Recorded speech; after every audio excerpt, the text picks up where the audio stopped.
Assalamualaikum warahmatullahi wabarakatuh. Halo teman-teman, saya Nisrina Yumna. Saya di sini akan menjelaskan dari sebuah buku yang berjudul Analisis Wacana Kritis. Kita langsung masuk pada bab 1, yaitu studi wacana. Pengertian wacana. Sebelum kita masuk pada pengertian wacana, saya akan menjelaskan terlebih dahulu. Wacana adalah suatu tataran bahasa yang terbesar, tertinggi, dan terlengkap. Nah, kalau tataran bahasa itu apa saja sih? Tataran bahasa itu merupakan seperti fonologi, sintaksis, semantik, dan wacana. Maka dari itu, wacana itu dibentuk dari sebuah paragraf-paragraf yang dimana paragrafnya itu dibentuk dari suatu kalimat. Untuk pengertian wacana, yaitu wacana merupakan suatu pembahasan bahasa dan tuturan yang harus dalam satu rangkaian, atau bisa dikatakan makna suatu bahasa yang berada pada rangkaian konteks dan situasi. Ciri-ciri sifat wacana. Ciri-ciri sifat wacana memiliki 5. Itu yang pertama, wacana merupakan rangkaian ujaran yang disampaikan secara lisan maupun tulisan. Yang kedua, wacana mengungkapkan suatu gagasan, informasi, atau peristiwa. Dan yang ketiga, penyajiannya itu teratur, sistematis, koheren, dan lengkap dengan situasi pendukungnya. Yang keempat, wacana memiliki satu kesatuan makna dalam rangkaian. Dan yang terakhir yaitu wacana dibentuk oleh unsur segmental dan non-segmental. Selanjutnya yaitu ada wujud dan jenis wacana. Wujud dari bentuk wacana itu dapat dilihat dari beragam karya dari pembuat wacana. Itu yang pertama ada teks atau tulisan grafis. Wujud nyatanya itu seperti artikel, opini, cerpen, novel, dan lain-lain. Dan yang kedua yaitu ada talk atau wujud ucapan. Wujud nyatanya itu seperti rekaman, wawancara, obrolan, pidato, dan lain-lain. Dan yang ketiga yaitu ada act atau tindakan. Tindakan wujud nyatanya itu seperti lakon drama, tarian, film, dan lain-lain. Dan yang terakhir yaitu artifact atau wujud jejak. Kalau wujud jejak, wujud nyatanya itu seperti bangunan, fashion, dan lain-lain. Konteks wacana. Menurut Krida Laksana mengungkapkan bahwa konteks wacana merupakan ciri-ciri dari luar bahasa yang menumbuhkan makna pada ujaran atau wacana. Untuk konteksnya itu dibentuk dari berbagai unsur. Berikut unsur-unsur yang dikemukakan oleh Heimes pada tahun 1964 antara lain. Yang pertama yaitu ada latar. Nah, kalau latar ini biasanya mengacu pada tempat terjadinya percakapan. Yang kedua ada peserta. Nah, kalau peserta itu yaitu pembicara dan pendengar. Yang ketiga ada hasil atau ends, yaitu seperti mengacu pada tujuan percakapan. Selanjutnya ada amanat. Amanat mengacu pada isi bentuk amanat atau pesan, dapat berupa surat, isai, iklan, pengumuman, dan lain-lain. Selanjutnya yaitu ada cara atau key, mengacu pada semangat melaksanakan cakapan. Selanjutnya ada sarana atau instrumen. Nah, sarana ini mengacu pada penggunaan bahasa baik,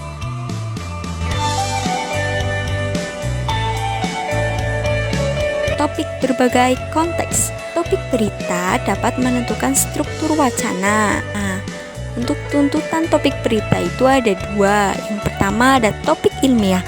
Topik ilmiah ini digunakan untuk wacana ilmiah. Ciri-cirinya yaitu bahasanya lugas dan argumentatif, banyak ditemukan pada wacana berita. Yang kedua yaitu ada topik narasi. Topik narasi ini digunakan pada wacana narasi. Biasanya ditemukan bahasa berbunga-bunga atau bisa disebut gaya bahasanya itu sedikit ditemukan digunakan pada wacana lain. Selanjutnya yaitu ada situasi sebagai konteks. Situasi wacana dapat ditentukan dalam bentuk bahasa yang digunakan dalam wacana. Nah, biasanya kalau situasinya resmi, maka menggunakan bahasa formal. Sedangkan kalau situasinya tidak resmi, maka yang digunakan itu bahasa tidak formal. Pada bab 2, wacana sebagai realitas, bahasa, dan media komunikasi. Yang pertama yaitu ada segi realitas wacana.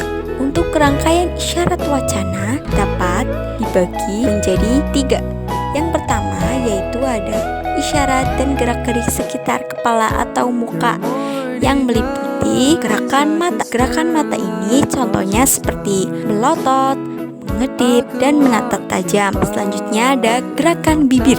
Nah, kalau gerakan bibir ini contohnya itu seperti senyum, tawa, manyun, dan lain-lain. Yang selanjutnya yaitu ada gerakan kepala. Gerakan kepala contohnya itu seperti mengangguk, menggeleng, dan menunduk. Selanjutnya perubahan raut muka atau mimik wajah. Contohnya itu seperti mengerutkan kening, memasakkan air muka, dan lain-lain. Isyarat yang kedua yaitu ada isyarat melalui gerak-gerik anggota tubuh lain, meliputi gerakan tangan. Gerakan tangan ini contohnya seperti lambai, mengepalkan tangan, mengacungkan jempol, dan lain-lain. Selanjutnya yaitu gerakan kaki. Gerakan kaki contohnya itu seperti menggentarkan kaki, mengayunkan kaki, atau seperti jalan di tempat. Dan selanjutnya yaitu ada gerakan seluruh tubuh. Contohnya itu seperti antonim. Syarat yang ketiga itu tanda-tanda yang bermakna bahasa, yaitu tanda yang terdapat pada rambu-rambu lalu lintas, bunyi kentongan, bunyi alarm toa masjid, dan lain-lain. Itu wacana sebagai media komunikasi. Wacana sebagai media komunikasi dapat dilakukan secara verbal dan nonverbal ataupun bahasa isyarat. Bentuk umum dari komunikasi adalah bahasa tulisan atau tulis, sinyal, gestur, atau broadcasting, penyebaran berita. Nah, untuk komponen komunikasi yaitu hal-hal yang harus ada agar komunikasinya itu dapat berlangsung dengan baik. Berikut komponen-komponen komunikasi.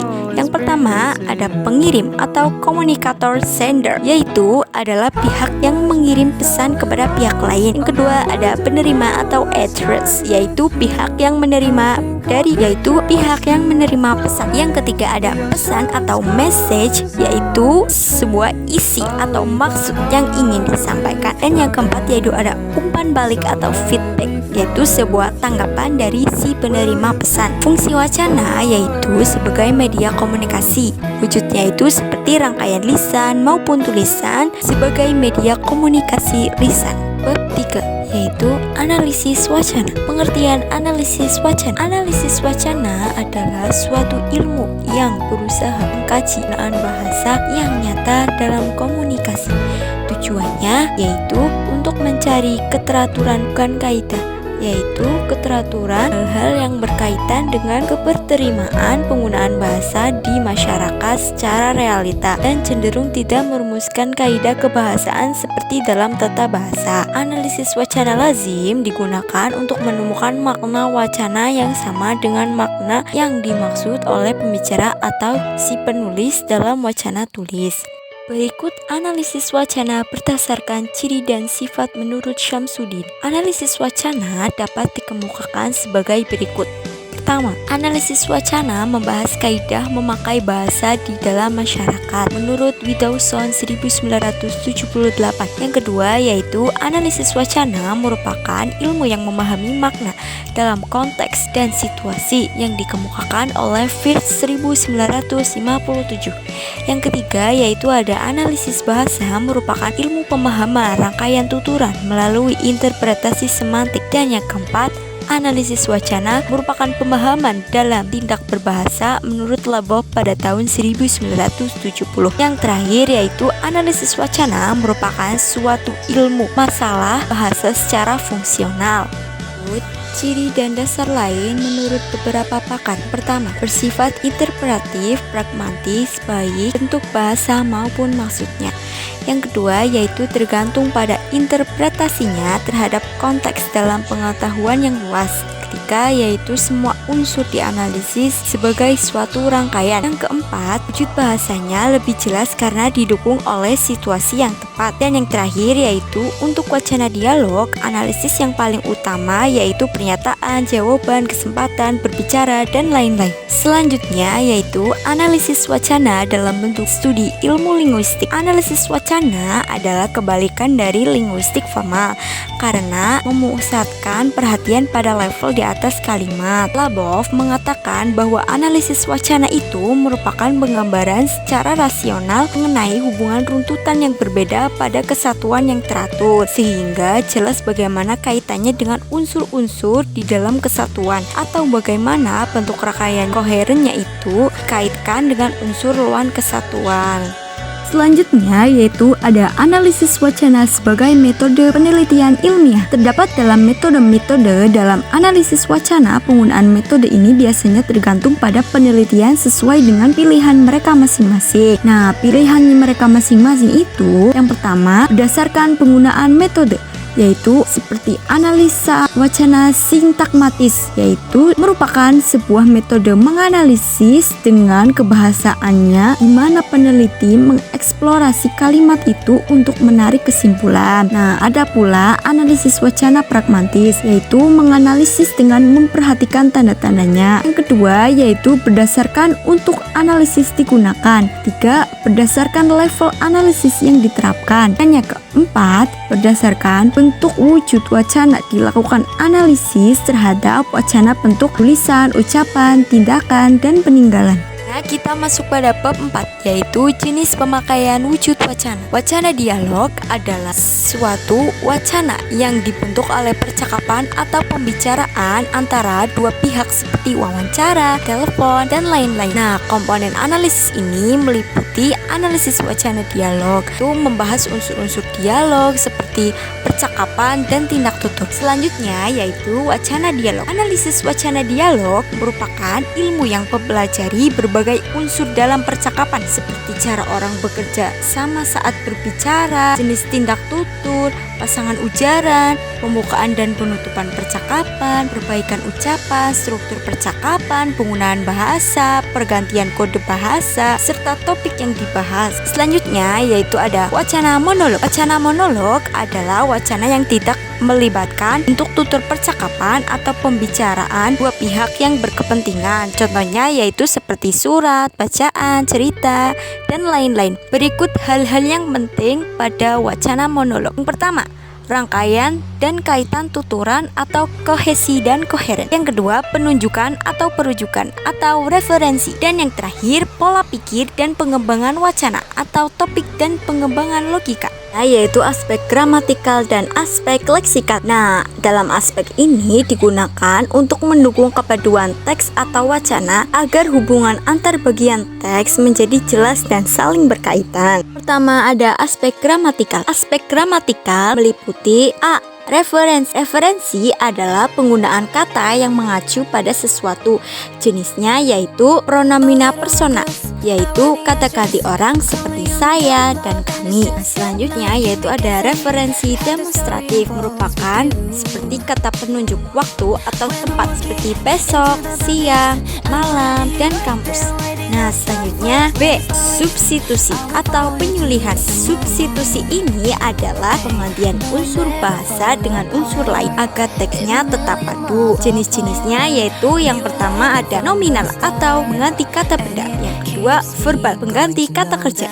Yang ketiga, frasa, pengganti frasa. Dan yang terakhir ada klausal atau pengganti klausa atau kalimat. C. Elipsis atau pelepasan. Elipsis adalah penghilangan bagian kalimat yang sudah disebut pada kalimat sebelumnya. Fungsinya itu membuat kalimat lebih singkat, efektif, hemat, tapi tetap mudah dipahami. D. Konjungsi. Konjungsi adalah kata penghubung antar bagian kalimat. Contohnya itu, pertama ada konjungsi sekuensional, yaitu menyatakan urutan seperti lalu. Dua yaitu ada konjungsi optatif, yaitu menyatakan harapan. Contohnya, semoga. Selanjutnya yaitu ada aspek leksikal. Aspek leksikal menyatakan hubungan makna antar unsur dalam wacana. Pirantinya terdiri dari repetisi atau pengulangan kata, sinonim atau persamaan kata. Lokasi itu hubungan kata yang sering berdampingan. Hiponim itu hubungan umum atau khusus. Antonim itu lawan kata. Yang terakhir,